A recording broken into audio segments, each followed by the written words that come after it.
minutos, miércoles 20. Estamos comenzando de esta forma bastante especial. El muy buenos días, Cristian.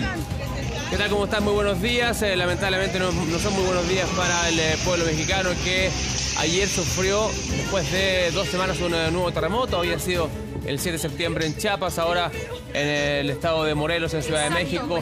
Se habla ya, la última información que estábamos entregando era de 224 muertos, ¿no? Esa es la última cifra que se ha entregado.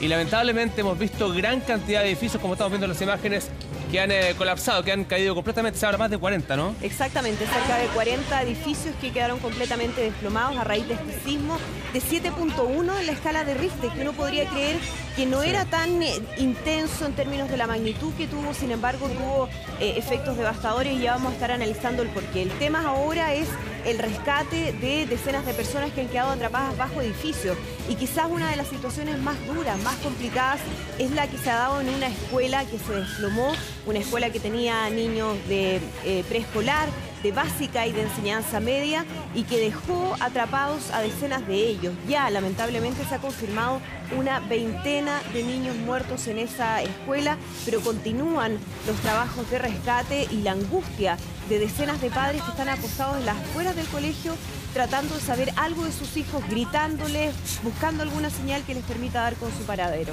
Son imágenes realmente muy, pero muy duras, porque sobre todo nosotros, que somos un país sísmico, que lo hemos vivido, imágenes como estas de drama, de dolor, de sufrimiento. La verdad es que ha sido un día muy, pero muy duro para el pueblo mexicano. Una de las cosas más tremendas tiene que ver con la cantidad de fallecidos. En realidad que uno está como acostumbrado, bien lo dices tú, somos un país que tiene demasiada cultura relacionada con el tema de los terremotos, y al ver estas imágenes también se nos hace demasiado familiar. Entonces, claro, encontrarnos con esta cantidad devastadora de la cifra, ya hay sobre 200 personas fallecidas, claro, y todavía falta mucho por recorrer en cuanto a las construcciones que se han Cuando desplomado. además, perdón, se cumplían exactamente 32 años del devastador terremoto del año 1985, que tuvo un saldo de más de 10.000 personas fallecidas.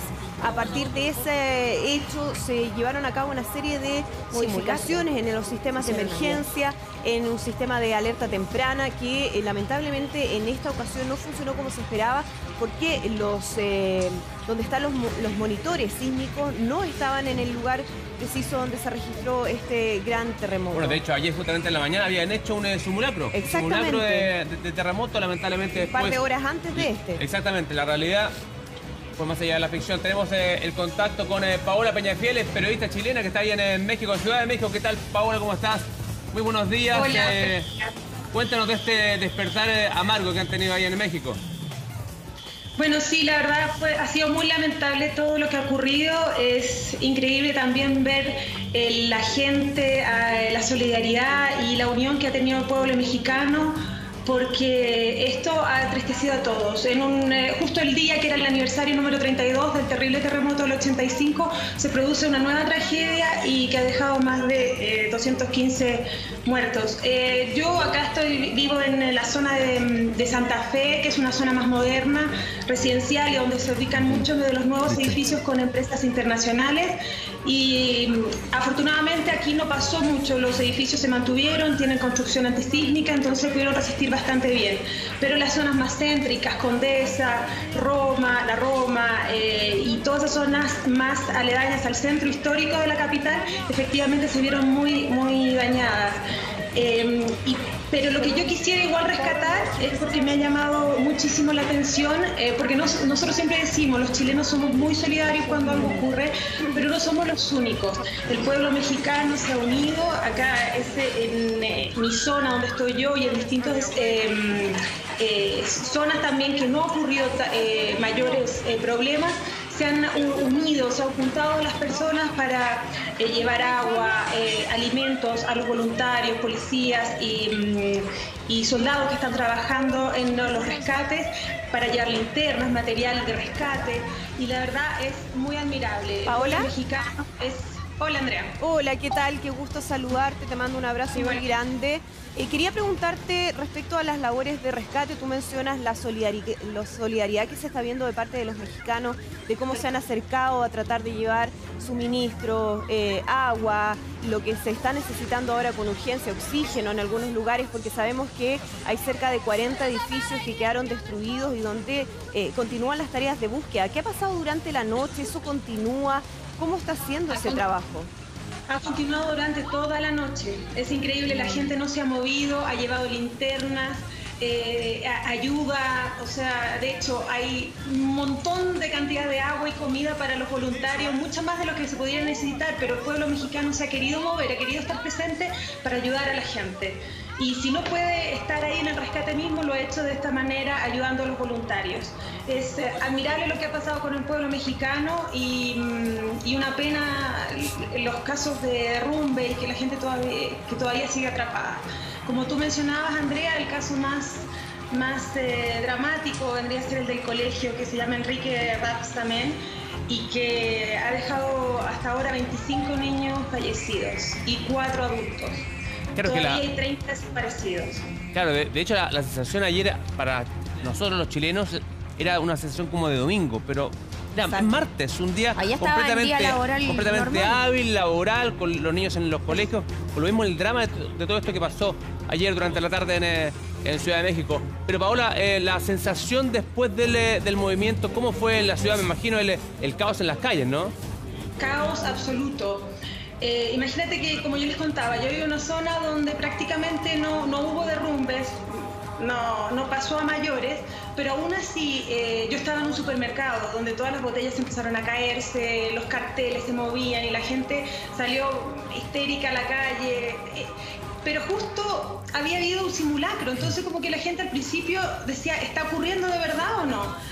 Y lo que favoreció igual ese simulacro es que afuera de los edificios, tanto de oficinas como residenciales, se habían delimitado un perímetro para que la gente pudiera evacuar de mejor manera en este simulacro. Y esto ayudó de alguna manera a cuando el hecho ocurrió de verdad. Bueno, de hecho acá, Paola, te cuento que estamos también con algunos expertos. Estamos con Luis Salamanca, que es prevencionista riesgo. ¿Qué tal, Luis? Muy buenos días. Muy buenos días. También con Michael Dobbs y Cristian Salazar, geólogos. Muy buenos días. Con don Iván, meteorólogo también. A ver, Michael, te quería preguntar, porque mucho ha llamado la atención con respecto a los edificios que se han caído, que se han desplomado. ¿Cómo se puede explicar todo esto? Bueno, de repente puede ser no una construcción de buena calidad. Y lo más común en Ciudad de México es un suelo de muy mala calidad.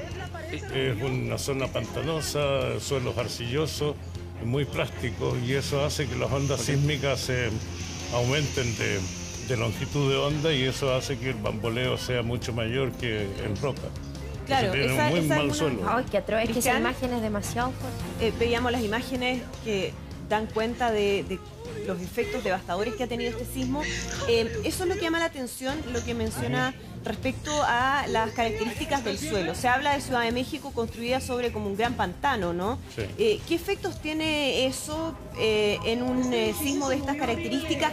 ¿Qué pasa además con, no sé, lo profundo o superficial que fue este movimiento telúrico, que sabemos siempre también es un factor que influye mucho a la hora de los daños que se generan? Claro, un mismo evento sísmico puede tener diferentes comportamientos de acuerdo a las fundaciones que tenga la ciudad. Si está en un macizo rocoso, la amplitud de onda va a ser mucho menor, mientras que si es un sistema de limo, arcilla, que son sedimentos muy finos, al igual que está muy saturado en agua, las fundaciones de Ciudad de México, eso amplifica la longitud de onda. Además, conjugado con el tipo de construcciones, de que en este caso influye, tengo entendido que México después del año 85 cambia su normativa antisísmica, por lo cual los edificios que están probablemente derrumbándose son los que están previa a esa fecha, que es más o menos lo que ocurre en Chile, que son los previos a 1960 y uno que otro no muy bien construido. Pero ese, por ejemplo, que ya es después del movimiento, pasan unos minutos y se desploma por completo, porque, no sé, yo siento que parece hasta una detonación programada. Claro, o sea, hay que pensar de que todo el peso del edificio está cayendo sobre la base, sobre el primer piso generalmente, o el subterráneo. Entonces el bamboleo es mucho más fuerte en la parte superior, y eso hace que finalmente las bases cedan y se desplome realmente como si fuera una demolición como el que estamos viendo ahora. Mira este, claro. Impactante. Las bases son las que ceden. Lo otro que podría ser una causa de esto fue que el hipocentro está debajo Entonces la onda le llega como desde abajo hacia Como arriba. un latigazo. Le pega hacia Ya, abajo. pero puede influir también el tipo de movimiento, yo no tengo idea, pero me imagino que hay movimientos telúricos que son, no sé, más hacia los costados, otros hacia Sí, arriba. claro. ¿Eso tiene que ver también o no? Probablemente, por eso mismo, el epicentro está muy cerca de la ciudad, el hipocentro estaba a 50 kilómetros más abajo y la onda les pegó desde abajo, que es distinto a los terremotos que se producen hacia la costa, ¿no? Claro. Que la onda llega desde el lado, por decirlo así. En Chillán hubo un terremoto de esas características los años 30 y Chillán Viejo se destruyó completamente. Después de tantos años de que Entonces pasó... son distintos a los interplacas, ¿no? Sí. Después de tantos años que pasó lo del 85, que fue devastador, da la impresión de que algunos de los edificios que se han caído ya pasaron por ese terremoto, pero ¿se podía prever esta situación Sí, por supuesto. de haberse antepuesto una situación como esta? En la situación de México comparada con Chile, ¿cierto? Hay tres grandes diferencias que tenemos que tener súper claras. Primero es el tipo de suelo, como mencionaba, ¿cierto? El colega recién, que claro, esto es se construyó Ciudad de México sobre una laguna seca, por lo tanto se amplifica, como recién decía, estas ondas. Vemos una imagen en que están sobre unos ríos muy turísticos. Xochimilco, claro. Y ahí uno puede ver, ¿cierto?, la amplificación que puede tener la onda sísmica en comparación con la Tierra. Si uno ve, ¿cierto?, que una gringuita que estaba hablando ahí, ¿cierto?, el inglés decía, oye, qué mala suerte estar arriba de un bote. No, al contrario, es muy buena suerte, porque se absorbe mucho mejor toda esta onda de energía. En segundo lugar, ¿cierto?, aparte de lo que ya estamos hablando de que Ciudad de México está construida sobre esta laguna seca, el segundo factor importante es la enorme construcción. ¿Ya? Estábamos celebrando 32 años, ¿cierto?, de lo último Ahí está la imagen que tú decías, Luis. Exactamente. Ahí el agua absorbe esta energía, por lo tanto se disipa de mejor manera.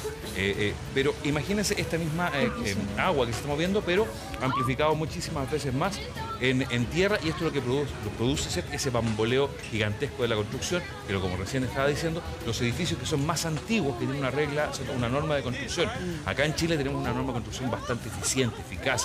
Tenemos que ver el lado bueno por el lado de Pero son nosotros, materiales livianos que veíamos en esas oficinas que se empiezan a desprender estos cielos falsos. Más que nada son ¿cierto? construcciones más antiguas, ¿ya? Son construcciones más antiguas que no han Eso. soportado, que no han estado significativamente puestas a prueba con respecto... Esto, lo que estamos viendo ahí, es una construcción nueva, por lo tanto se desarma. Entonces, ¿qué es lo que significa eso? Que la energía se disipa, que la construcción en sí no va a sufrir grandes daños, por lo tanto esa energía se disipa, se libera. ¿Qué es lo que va a caer? Un cielo falso, Exacto. un cielo americano que no te va a hacer gran daño. ¿Qué es lo que Por pasó tanto, acá en el aeropuerto de Santiago? cuando fue el exactamente, el terremoto? empresarial también, que la construcción soportaba. Y el tercer punto más importante, que tiene que ver mucho más con las personas, es la densidad poblacional que tiene la Ciudad de México. Estamos hablando de 20 millones de Una personas, megópoli. ya, que la pobreza, ¿cierto? La pobreza en los materiales de construcción, ¿cierto? La falta de fiscalización. Vemos la mampostería, todo Eso lo que se es ve bastante revestimiento. nuevo ese edificio. Perfecto, pero está diseñado así y es importante ahí la prevención. O sea, cuando decimos aquí en Chile, estructura señora, queda buena. no salga corriendo desde el interior del edificio hacia afuera, es que puede producirse este tipo de escenario. Y si hay terrenos de mala calidad como estos, por ejemplo, ¿es posible igual construir? Sí. Sí. Con O sea, una es lo que está fundación pasando. apropiada. Ya, o sea, veamos en ese los aspecto datos, ¿no? nosotros debemos estar tranquilos porque tenemos el sector de aeropuerto. Veamos que las es dunas de muy Concón, pantanoso por también. ejemplo. Las dunas de Concón que También. podemos ver en Viña del Mar. Que cómo Exacto. se construyeron estas cosas. Hay gente que rasga vestidura. Es que ahí está el tema. Las fundaciones, como bien dice acá el colega, por supuesto que son fundamentales, fundaciones fundamentales para autorizar una buena construcción y que nosotros podemos estar más o menos tranquilos de que va a